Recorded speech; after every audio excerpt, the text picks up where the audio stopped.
Selamat pagi Bapak Ibu Saudara yang kekasih dalam Tuhan kita Yesus Kristus. Pagi ini kita mengucap syukur kepada Tuhan karena kita masih diberikan kesempatan untuk hidup.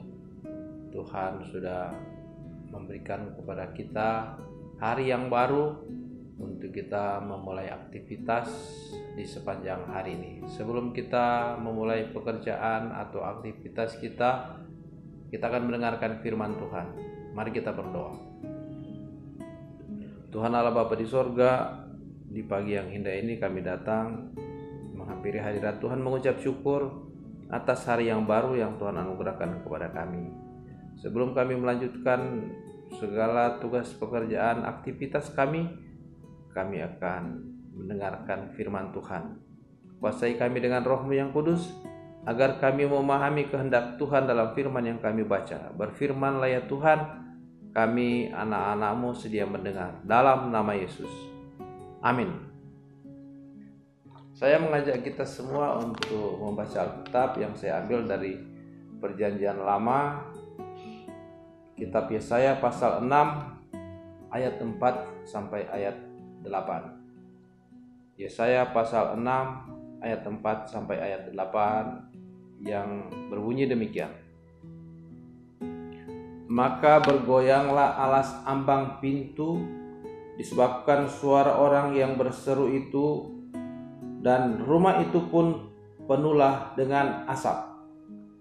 Lalu kataku, celakalah aku binasa, sebab aku ini seorang yang najis bibir, dan aku tinggal di tengah-tengah bangsa yang najis bibir. Namun mataku telah melihat Sang Raja, yakni Tuhan semesta alam. Tetapi seorang dari para serafim itu terbang mendapatkan aku. Di tangannya ada bara yang diambilnya dengan sepit dari atas mezbah. Ia menyentuhkannya kepada mulutku serta berkata, lihat, ini telah menyentuh bibirmu, maka kesalahanmu telah dihapus dan dosamu telah diampuni. Lalu aku mendengar suara Tuhan berkata, siapakah yang akan kuutus dan siapakah yang mau pergi untuk aku? Maka sahutku, ini aku, utuslah aku. Demikian firman Tuhan. Yang berbahagia ialah mereka yang mendengarkan firman Tuhan, merenungkan dan melakukannya dalam hidupnya setiap hari. Terpujilah Kristus. Saudara-saudara yang kekasih dalam Tuhan kita Yesus Kristus, dalam pemahaman orang Israel yang beragama Yahudi, bahwa ketika seseorang berjumpa dengan Tuhan, secara langsung melihat Tuhan, maka ia binasa. Kenapa binasa? Karena manusia berdosa, sedangkan Allah Maha Suci. Oleh sebab itu, di bait Allah yang dibangun di Yerusalem ada ruang khusus namanya ruang Maha Suci. Di tempat itu ditempatkan tabut perjanjian yang berisi 2 loh batu yang diyakini oleh orang Israel. Di situ ada hadirat Tuhan. Tabut perjanjian ini ditempatkan di ruang Maha Suci, dan tidak semua orang bisa melihat kecuali imam besar yang bertugas pada tahun itu yang bisa masuk ke ruang Maha Suci. Sementara untuk umat dibatasi dengan tirai, dengan tabir, sehingga tidak boleh melihat langsung ke ruang Maha Suci. Apabila dia melihat langsung maka mati. Itu yang dialami oleh Yesaya. Dia sudah melihat kemuliaan Tuhan, dan dia berkata bahwa binasalah aku, karena aku sudah melihat Sang Raja, yaitu Allah semesta alam. Tetapi dalam pembacaan kita, seorang serafim mendapatkan Yesaya dengan membawa bara dari mesbah dan menyentuhkan ke lidah dari Yesaya, sehingga Yesaya berkata bahwa lidahnya sudah tersentuh dengan barah dari mesbah, sehingga kesalahannya dihapuskan dan dosanya diampuni. Ketika Yesaya mendengar suara Tuhan di dalam ayat 8 pembacaan kita tadi, siapa yang akan kuutus dan siapa yang mau pergi untuk aku? Yesaya langsung menyahut, ini aku, utuslah aku. Kenapa respon Yesaya langsung?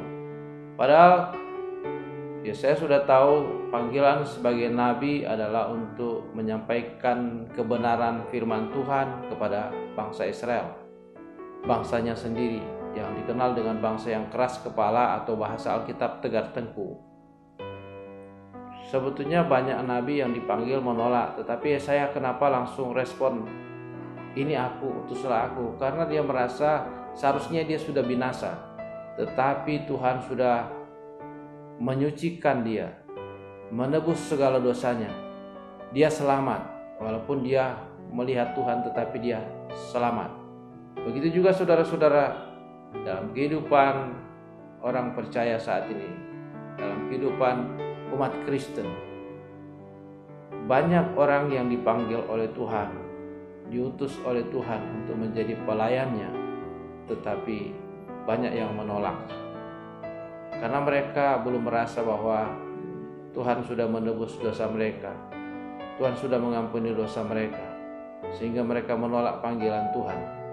Sebagai orang yang percaya, kita sadar bahwa Tuhan sudah menebus segala dosa kita dengan harga yang mahal, tubuh dan darah Yesus, sehingga kita selamat, memperoleh jaminan hidup kekal. Sehingga sebagai respon kita, terima kasih kita, membalas kebaikan Tuhan dengan menerima panggilan Dia. Walaupun tugas panggilan Tuhan itu berat, tetapi Tuhan senantiasa memberikan kemampuan kepada umatnya, kepada utusannya, untuk bisa berkarya, untuk bisa bekerja sesuai dengan kehendak Tuhan. Seperti yang sudah disampaikan oleh Tuhan Yesus dalam amanat agung, pergi jadikan semua bangsa muridku. Biarlah kita yang sudah ditebus dan diselamatkan merespon panggilan Tuhan, berterima kasih kepada Tuhan, menerima tugas tanggung jawab sebagai pelayan Tuhan di gerejanya, dan berkat Tuhan menyertai kita, janji-janji Tuhan digenapi dalam kehidupan kita semua. Tuhan memberkati. Amin. Mari kita berdoa.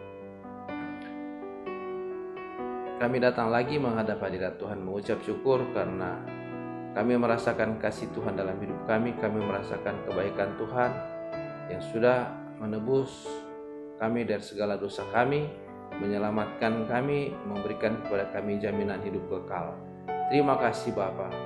Biarlah kami bersungguh-sungguh untuk memberi diri, melayani Tuhan dimanapun Tuhan mengutus kami.